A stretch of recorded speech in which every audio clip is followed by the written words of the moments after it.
Hey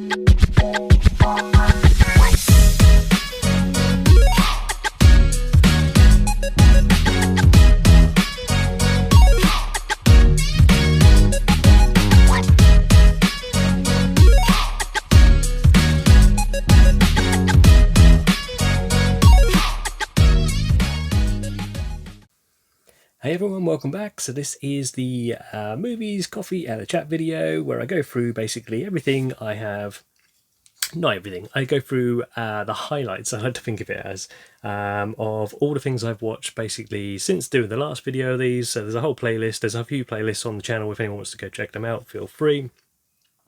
But yeah, so just talk about, basically I've got my Letterboxd open down here. I'll go through, just read through a few of the highlights on here, have a quick chat about them, and that's kind of the idea of the video. So yeah, like a recent watches, I guess, just using my Letterboxd account here because my memory's like a sieve. So yeah, let's get on with what I've watched over the last month. Okay, so last month, let me see, I think we got up to Indiana Jones Temple of Doom. Pretty sure I mentioned that on the last video. So I had a rewatch of what I would class as an absolute classic, and that is Pulp Fiction. So yeah, 1994, that for me was a 5-star film. Obviously seen it for quite a few times over the years. Let me just have a little look here. So yeah, Pulp Fiction, definitely give that 5 stars. I'm just going to see if anyone else that that I'm friends with basically has got a bit of a low view on it or not. Be quite interesting. Okay, so someone I work with basically is giving it 3 stars. That's a bit harsh, but they are very young, so maybe it's a youth thing. But everyone else basically that I follow on here seems to have got it all pretty much 4 stars and above. Let's see. Anyone else that I know hasn't watched it yet? No, I don't think anyone's got it logged as wanted to watch that I know particularly well. Yeah, so that was the first one I watched, Pulp Fiction. Let me see what else we got. Let's go back a bit more. So I checked out the new animated movie Swapped, I think it's called, from 2026. So yeah, this was, let me see who else has watched this one. So Andy, Forgotten World of Movies, has given this one 3 stars and seen this one.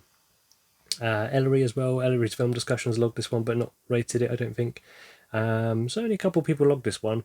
So I'm pretty sure Chris at Cypher Sigma watched this one. I saw him watch it on a video and talk about it. It wasn't great for me personally. Obviously it's a kid's film. I did watch it with my little one, but it's about let me just get the blurb here. So a small wooden creature and a majestic bird, 2 natural sworn enemies of the valley, magically trade places and set off on an adventure of a lifetime to switch back.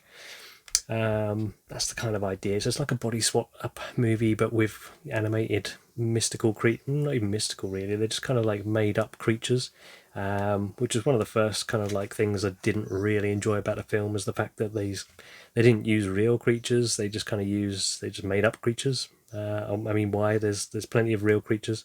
Yes, it gave it a bit more mysterious, kind of like all majestic-y looking beings towards the end, but you think you could have had those alongside real creatures personally. I don't know, it was fine. My little one enjoyed it. It was bang average for me. I just kept thinking, if Pixar had done this movie, there was loads of scenes in this which I just thought they would have looked a lot better than what they did here. Don't get me wrong, the animation's fine. It's just the opening scene's the best part for me, when the little creature, you've probably seen it in the trailer as well, the little kind of furry creatures to kind of swimming around in this little swamp or lake, I don't even know what it is. That was probably the best animation, the best part of the film for me personally. I did like the creatures at the end that were like tree-based, for not to spoil anything. But yeah, they looked a bit like tree-based creatures. You'll know what I mean if you've seen it. Yeah, just bang average for me. Not one I will go back to, like, necessarily, especially not my own. Next one.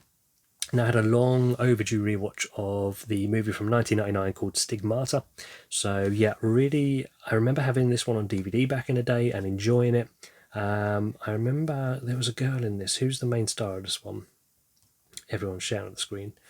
Let me just see. So this was Patricia Arquette. Yes, I'd forgotten how much I enjoy seen Patricia Arquette. I haven't seen her in many things recently. So, okay, people that have seen this one, oh, okay, so there's a mix. It's quite a low score on this one.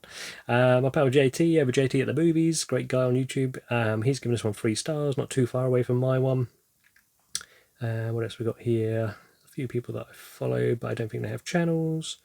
Graham's over at Man v Film again. He is logged it but not rated it. Yeah, so yeah, not many people that I know that have channels that have seemed to have logged this one.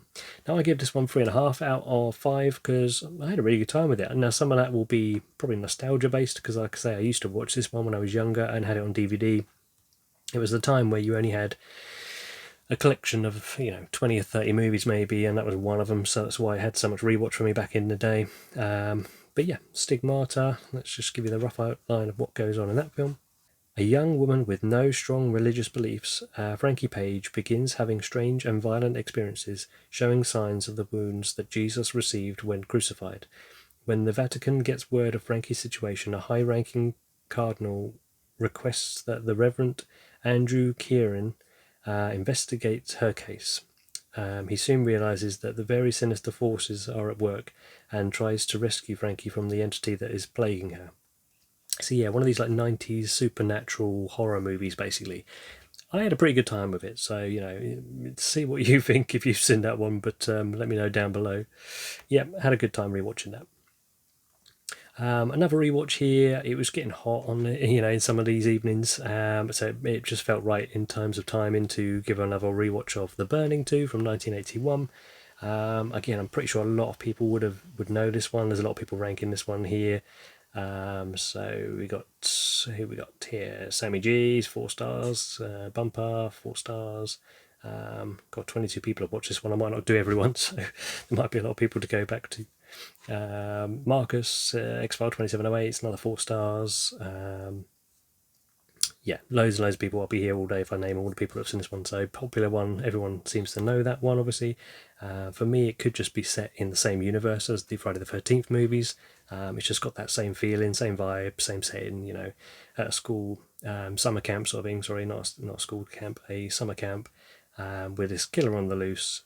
Yeah, it just does. For me, it's better than the Friday the 13th movie just because it sort of does a whole bunch more in the first movie than what you get in the first movie of Friday the 13th, if that makes any sense.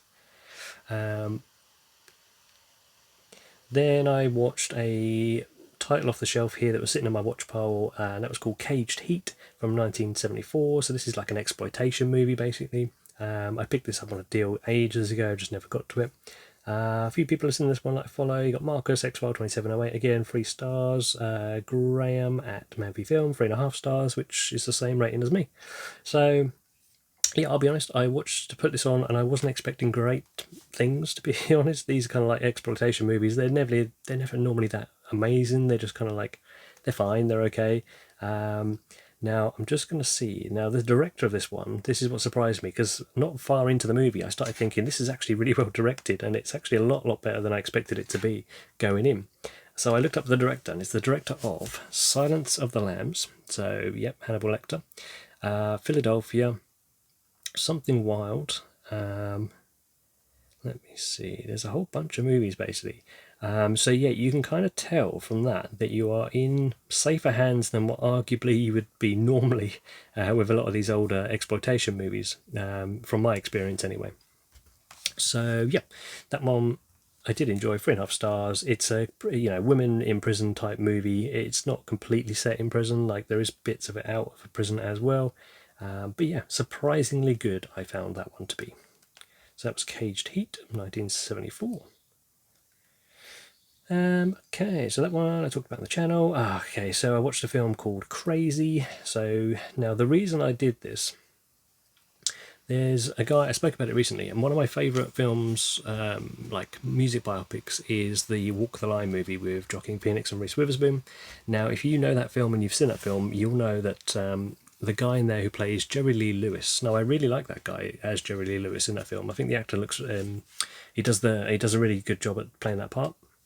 He seems like quite a charismatic actor, and I was looking up his history on IMDb of what he'd been in, and he'd done a film called Crazy from 2008. Now, the cover of this is got him with a cowboy hat on and a guitar with this girl in the background.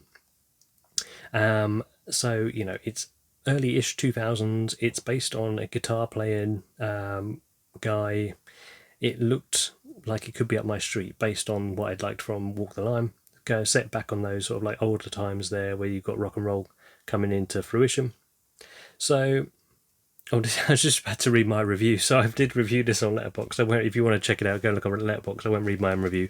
I thought this was the main plot line. Let me just get the main plot of the story up. Bear with me.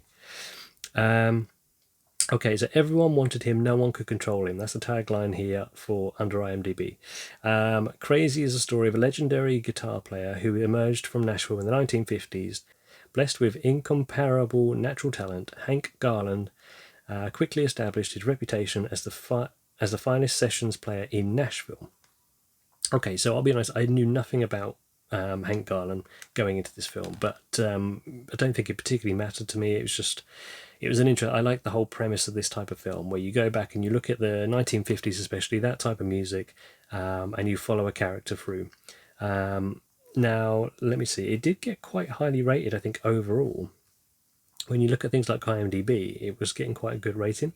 I gave this one 2 out of 5. It was so flat for me. Like this, it seemed to just kind of like slowly chug along, just telling snippets of, you know, highlights of the story of his life, not really going into much of any of them.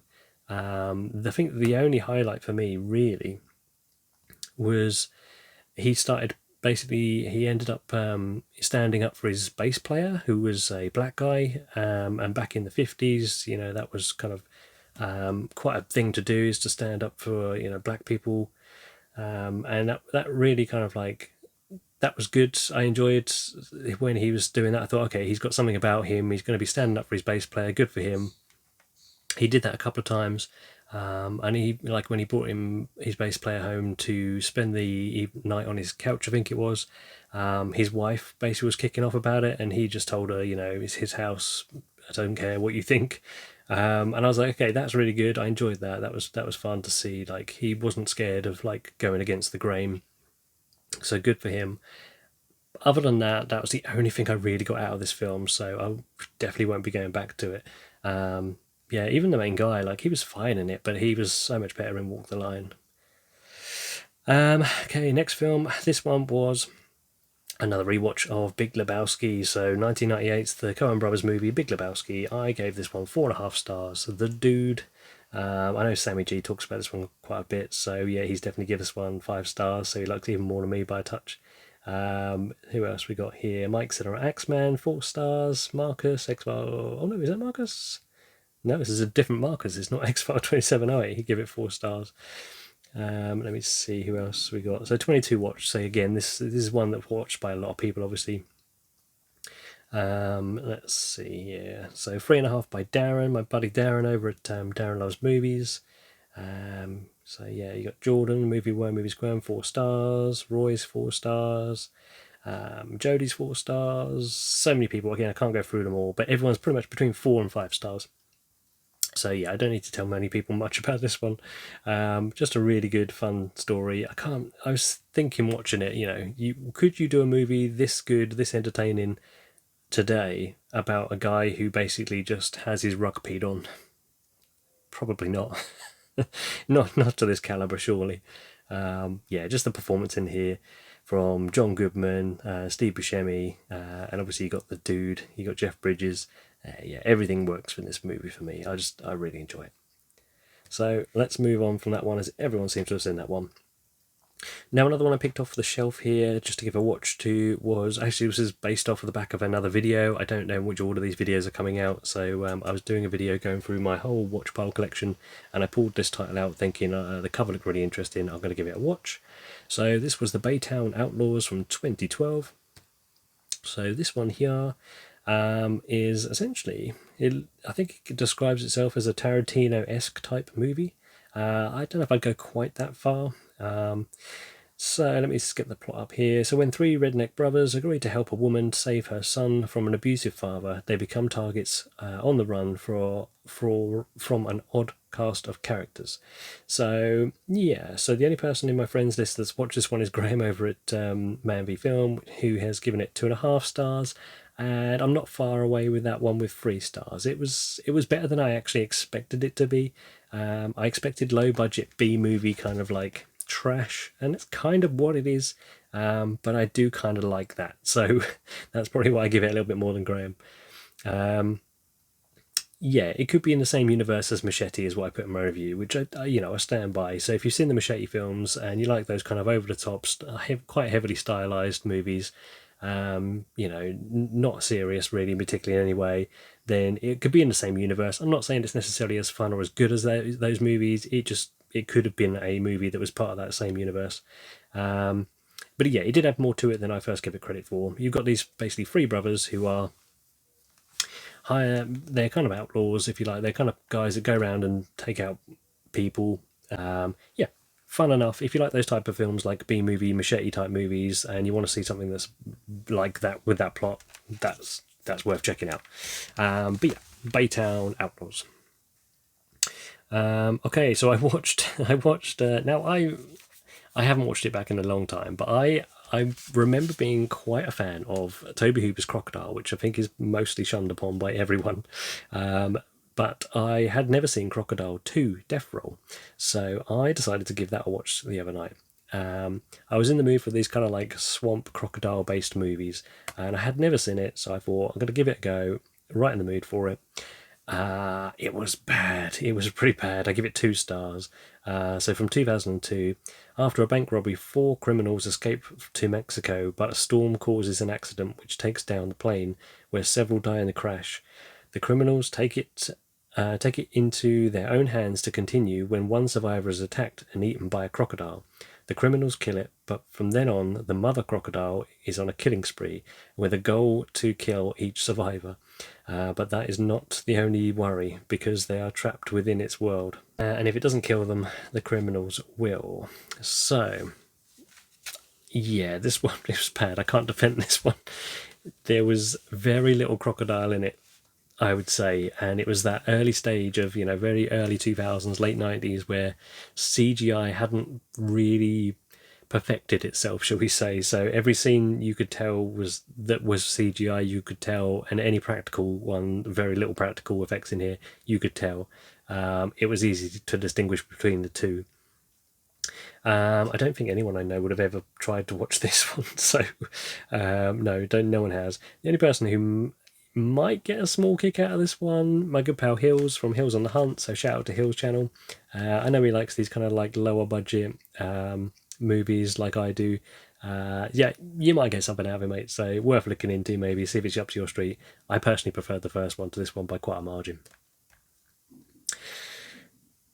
So after that, I think the next night, after being so disappointed with Crocodile 2 Death Roll, but still having that scratch or that itch to scratch for a good kind of crocodile/alligator movie, I put on and rewatched the movie Cruel from 2019.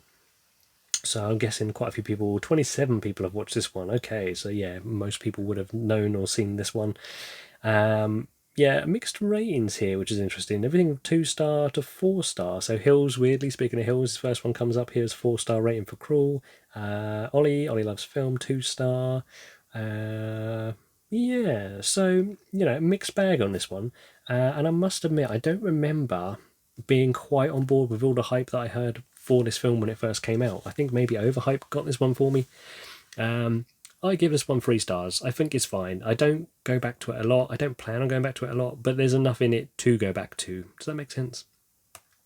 I hope it makes sense. But basically, yeah, I'm sure most people, judging by that, will know the outline of this one. This big storm's coming in. It's washing out this town.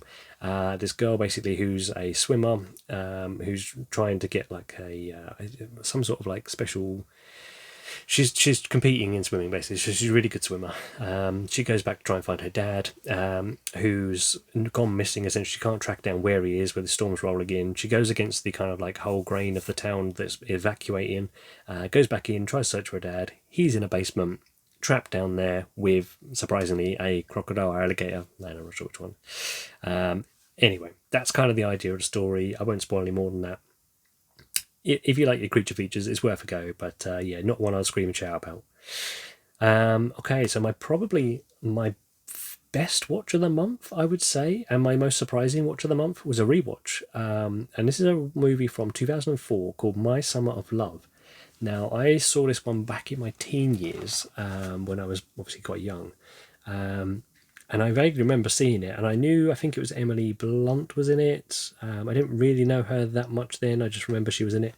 Other than that, I just remember it being kind of like a sort of coming of age story about these two girls out in the woods in the wilderness sort of thing. But yeah, my memory was so vague. It was almost like a first time watch going back to this one. Now, this, like I say, came out in 2004.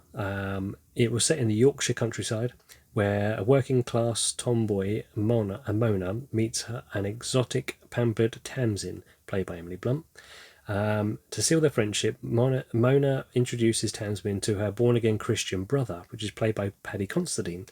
So yeah, Paddy Considine, always good in films, and no exception in here. Really, really impressed with him. So yeah, introduced to her brother Paddy Considine, who helps her to spy on her adulterous father. Now that's just like one scene in the film, so I don't know why it's in the main plot. Basically, Paddy Considine he's got out of prison. He's been released from prison, and he's come out of prison a changed man. He's found God, and he's converting his pub, which is called the Swan Pub, out in the Yorkshire countryside. He's getting rid of all the booze, all the alcohol, and his sister Mona, she's living in that pub with him. It's just those two, so it's her, her big brother and her. And he is basically starting to transform his pub into a place where people from the village can come and pray and do all the wonderful things that people do about religion. He's trying to turn his whole life around, but Mona basically is just going around in this sort of like, I'm going to try and put a few clips or images over the top of this because I think it all helps sell the look of this film and the feel of this film. She's going around just exploring the countryside over this summer, and she bumps into Emily Blunt's character, who's Tamsin. Now she is much more well off than Mona here in the story. She has like this big house. Her father is like really well off man, and she has this big house. She has this horse. That's how they first meet. She's riding this horse, and yeah, they befriend each other pretty quick. She says that she's just there on summer break, basically staying there, and she can come up to the house anytime she likes, and they'll hang out. So slowly over the summer, they start hanging out more and more. They get closer and closer with each other. Now I'm going to, very, very mild spoilers, but basically Emily Blunt's character sort of reveals that she lost a sister.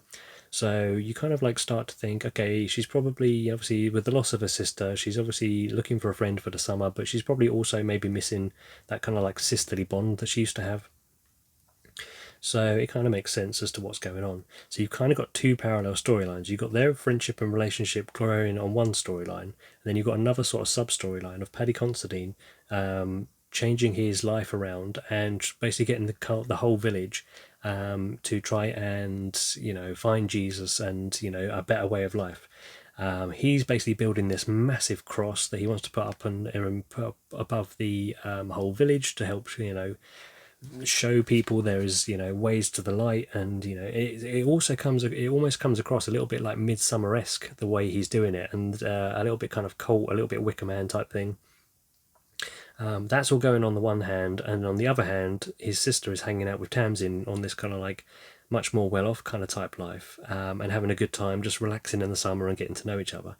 I really enjoyed this one. This one was just like, maybe I was just in the mood for it. I give this one 4.5 stars. Now, I'm pretty sure this is the highest anyone's given this one, that people that have seen it. So let me see. Again, Graham from Man v Film, 3.5 stars. Sammy G only gives 3 stars. Interesting. I thought Sammy might have that a little higher. Having said that, someone I also know, she only gives 3 stars, and I would say this was bang on her taste, but definitely got that misjudged. Ollie wants to see it over at Ollie Loves Films. So yeah, I'd say, Ollie, check this one out. You know, you might be with Sammy with 3 stars, you might be with me with 4.5 stars. Yeah, really, really enjoyed that. Definitely my movie of the month. So, having been in the mood for those kind of films from that era, I went to a movie, a similar sort of premise in some ways, from 2003 called 13. So, quite a few more people have seen this one. So, 12 people I know on Letterboxd have seen this one. I give this one 3 stars. This was a rewatch for me. I remember little to nothing about it, so it was like seeing it for the first time, if I'm being honest. Yeah, it was good. It was good. I just don't think I would go back to it as often as I would the other one, My Summer of Love one. So this is about 13-year-old Tracy befriends Evie, the most popular girl in school. Her life is turned upside down as Evie introduces her to a world of sex, drugs, and money. But it isn't long before Tracy's new lifestyle begins to take a heavy toll on her and her family. So this has got Holly Hunter in it, who plays the mum of this young girl. So you basically follow this young girl who gets she's on the cusp of like that sort of age where they're kids, but they're also now growing up into adulthood. But yeah, she gets kind of like wrapped up in this new most popular girl at school who's a much more kind of like shows to be much more grown up, doing these more grown up things, which is impressing everyone else in the school, and she wants to be just like her. It was fine. It was fine. I will go back to it probably, but I just didn't enjoy it as much as I remember thinking I'd enjoyed it, if that makes some sort of sense. Okay, what else have we got here? So I had a first time watch of Michael's, obviously the Michael Jackson movie that they just brought out in 2026. Yeah, I enjoyed this one. I'd heard really good things about it. I give this one 3.5 stars out of 5. I'm pretty sure most people would have seen this one now. Yeah, 24 people watched on my friends list here.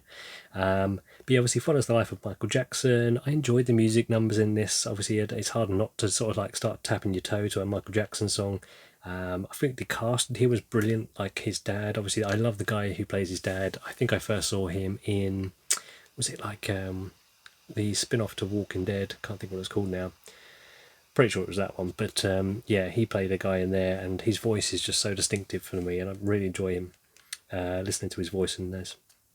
Anyway, he plays his dad. He was really good.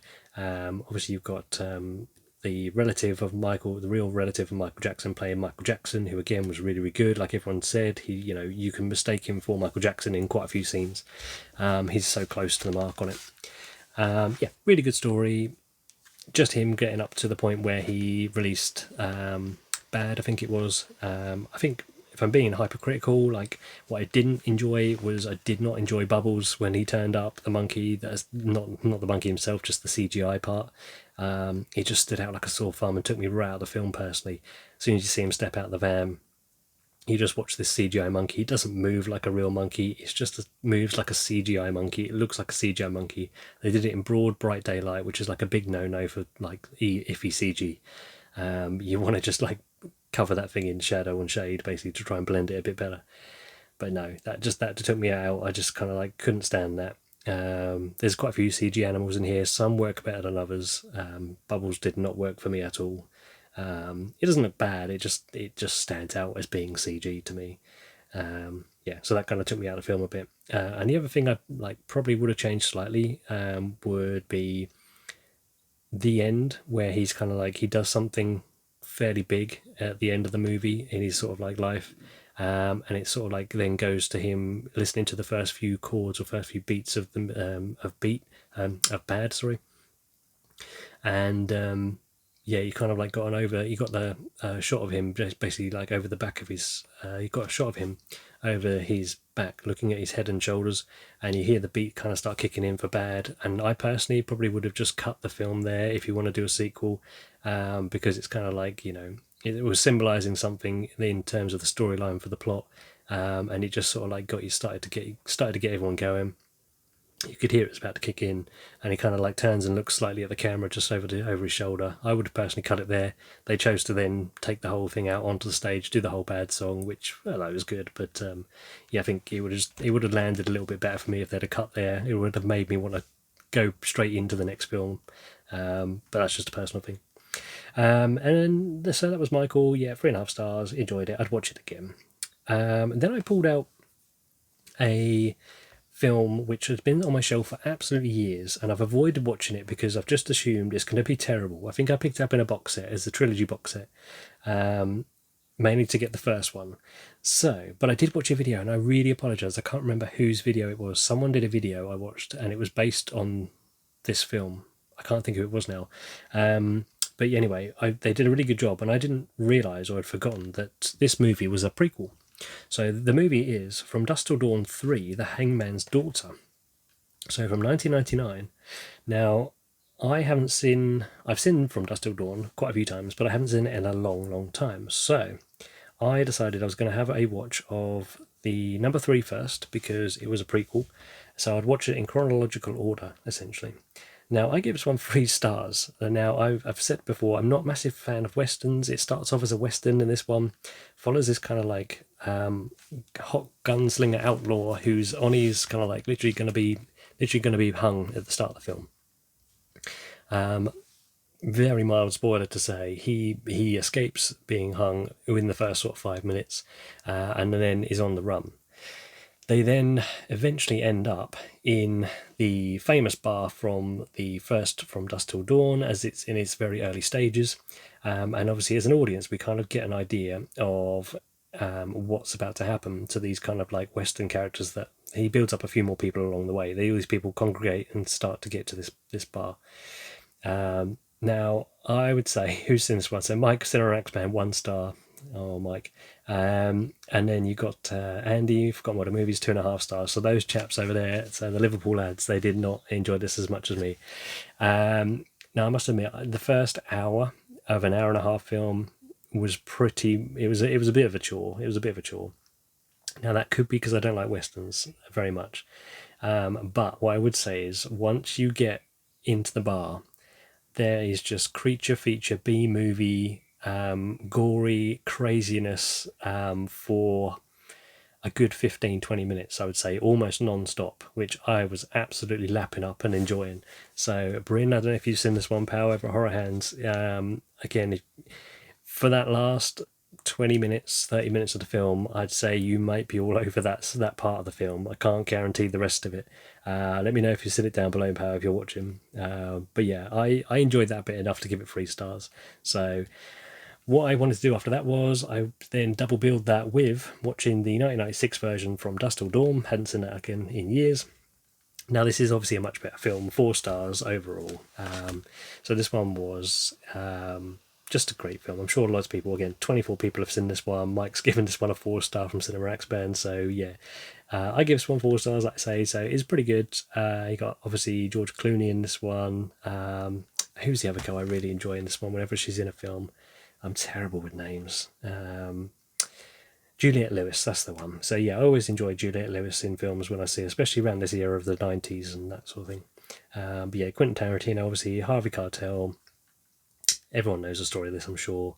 It's like 2 movies in one. You get a kind of like really, really good gangster thriller or thriller action type movie at the start. And then the second half of the movie, you get full-blown creature feature gory horror movie, which just kind of like smashes together with the two different kind of like themes of the movie, two different genres of movie, but it works so well together. So I will watch the second one at some point now. So then I would have watched them in chronological order, the third one being a prequel, the first one obviously being the first released, and then the second one, which came out, I think, weirdly the same year as From Dusk Till Dawn 3. But yeah, haven't watched that one yet. But that will catch us up on everything I've got up to at this point. So this is not the very end of the month. I'm recording this a little early because I don't think I'm going to get a chance to record it up until this point. So yeah, that's quite a lot to go through though, so it's probably about half an hour's worth of chatting about movies.